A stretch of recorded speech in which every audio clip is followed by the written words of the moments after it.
کیا ان کے خواہشات، ان کے جذبات نہیں ہیں؟ اس اعتبار سے ناظرین کرام، اس قرآن مجید کی بنیاد پر متع کو ثابت کرنا یہ قطعاً نہیں، اور مفتی صاحب نے ابتدا میں ہی تفسیر کبیر کے حوالے سے آپ نے بیان فرما دیا کہ اس میں قطعاً تفسیر کبیر میں وہ بات نہیں ہے جو بات بتائی گئی ہے۔ ابھی ہمارے پاس ٹائم ختم ہوا چاہتا ہے، لیکن آخر میں چاہوں گا کہ مفتی صاحب اپنے آخری کلمات سے نوازیں اور اس کے بعد انشاءاللہ پروگرام کو ختم کرتے ہیں۔ جی مفتی صاحب۔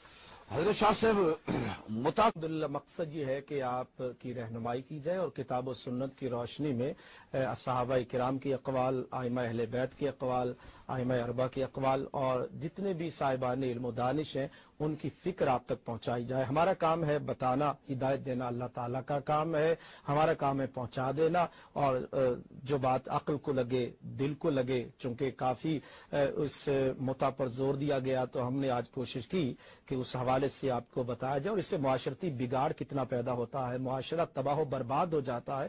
اسلام کے اندر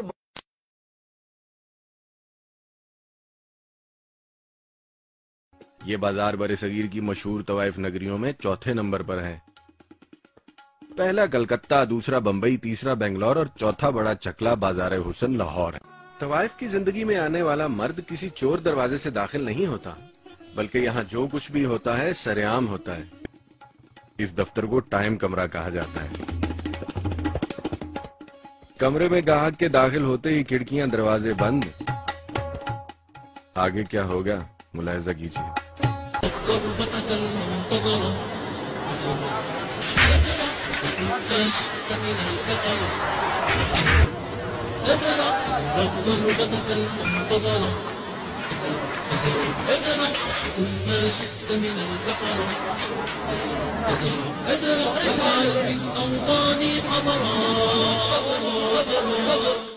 بات جو آپ نے فرمائی تھی، یہ 1963 کا جو آئلی قانون ہے پاکستان کے اندر، اس کے اندر جو آبکاری ایکٹ جاری ہوا، مولانا ظفر احمد انصاری کی سفارشات تھی، وہ ان سفارشات کے موقع پر نواب مظفر قدلباش، علاقہ نواب صاحب لاہور سے، افسر رضا قدلباش کا والد، اس نے باقاعدہ طور پر دفاع کیا ٹیکسالی گیٹ کے کنجروں کا، اور دفاع اس انداز سے کیا کہ یہ لوگ آبکاری ایکٹ کے تحت نہیں آتے۔ کیوں؟ اس لیے کہ یہ لوگ اس ناشری مذہب پر ہیں اور اس ناشری مذہب کے مطابق یہ نکاح بتا کرتے ہیں، لہذا جتنا بھی وہاں پہ کاروبار ہو رہا ہے اس کے لیے یہ شرط ہے کہ ان کے پاس اس ناشری مذہب ہونے کا سرٹیفکیٹ ہو، ان کے پاس کارڈ ہو، تب ان کو یہ دھندا کرنے کی اجازت ہے۔ جس کے پاس کارڈ نہیں اس کو اب بھی دھندا کرنے کی اجازت نہیں۔ سن 1963 کے آئلی قوانین کے وقت اور آبکاری ایکٹ کے پاس ہونے کے وقت نواب مظفر قدلباش نے اس بات کی باقاعدہ طور پر درخواست پیش کی، اور اس وقت ان کو دھندے والوں کو انہوں نے باقاعدہ ایک تحفظ فراہم کیا، اور آج تک ان کے دروازوں پر ان کا علم اور نشان بھی موجود ہے، اور ہر ایک کے پاس کارڈ کا ہونا بھی ضروری ہے۔ یہ اس بات کی دلیل ہے کہ کہتے تھے سزا مٹ جاتا مٹاتا ہے، اس کو تو باقاعدہ انہوں نے تحفظ فراہم کر دیا ہے۔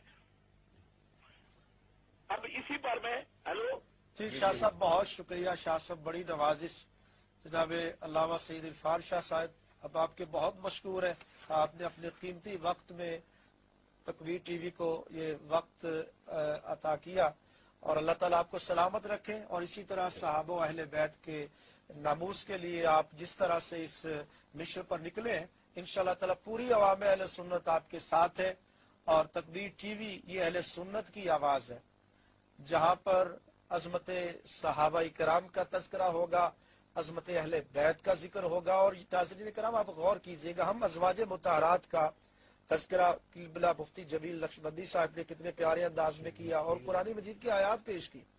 اس کے باوجود ایک طبقہ ایسا ہے جو سرکار کے ازواج مطہرات کی گستاخیاں کر رہا ہے۔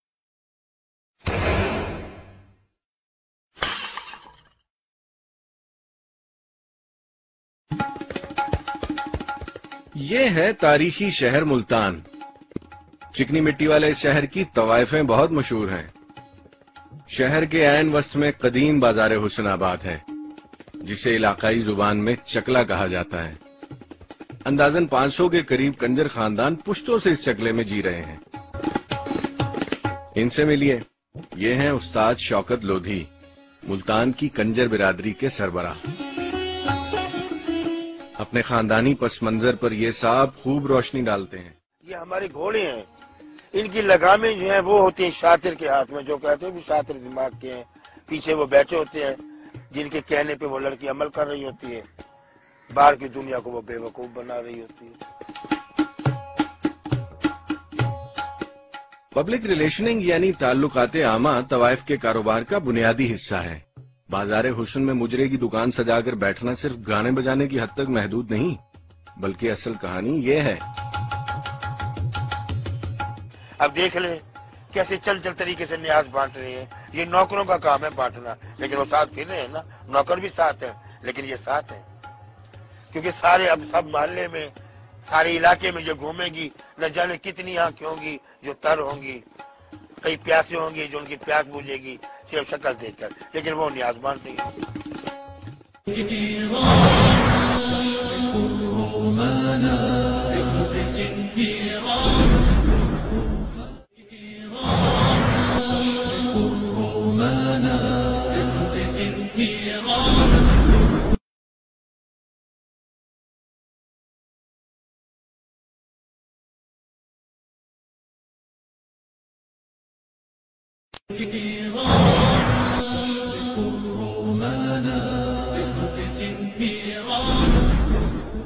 میرا نام سنا ہے، ٹھیک ہے.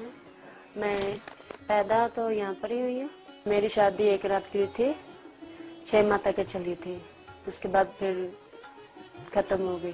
صرف اگر کسی نے 2 لاکھ 3 لاکھ 4 لاکھ دے دیا نا ایک رات کا تو وہ شادی کر لیتے ہیں. یہاں پر ایک رات کی شادی ہوتی ہے.